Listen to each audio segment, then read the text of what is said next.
చేసుకున్న వారికి చేసుకున్నంత మహాదేవ శంభో శంకర.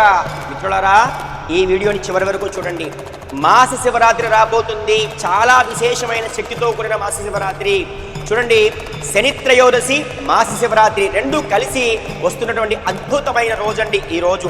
చూడండి మిత్రులారా, జూన్ 13 శనివారం మధ్యాహ్నం 2 గంటల లగాయితూ చతుర్దశి గడియలతో కూడి ఉన్నటువంటి మాస శివరాత్రి. కృత్తికా నక్షత్రం ఉన్నది. అందులో వృషభంలో చంద్రుడు, కర్కాటకంలో గురువు మంచి ఉచ్చలో ఉన్నారండి.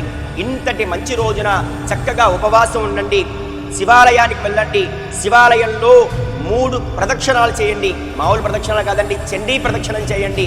చండీ ప్రదక్షిణం చేయడం ద్వారా చాలా మంచి జరుగుతుంది. పరమశివుడికి చక్కగా ఉదయం కానీ ప్రదోష వేళలో కానీ అభిషేకం చేయించుకోండి. మీ జన్మ ధన్యమైపోతుంది.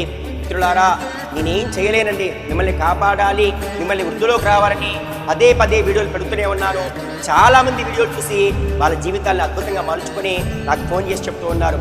అందుకనే ఈ అధిక జ్యేష్ఠ మాసంలో వచ్చేటువంటి ఈ మాస శివరాత్రిని మీరందరూ సద్వినియోగం చేసుకోవాలి. నమస్తే అస్తు భగవన్ విశ్వేశ్వరాయ మహాదేవాయ త్రయంబకాయ త్రిపురాంతకాయ త్రికాగ్నికాలాయ కాలాగ్నిరుద్రాయ నీలకంఠాయ మృత్యుంజయాయ సర్వేశ్వరాయ సదాశివాయ శ్రీమన్మహాదేవాయ నమః. ఈ ఒక్క మంత్రం చక్కగా ఆ రోజు వినండి, మీ జన్మ ధన్యమవుతుంది. ఈ వీడియోని ఉపయోగపడి 10 మందికి షేర్ చేయండి. మన ఛానల్ సబ్స్క్రైబ్ చేసుకోండి. జయం.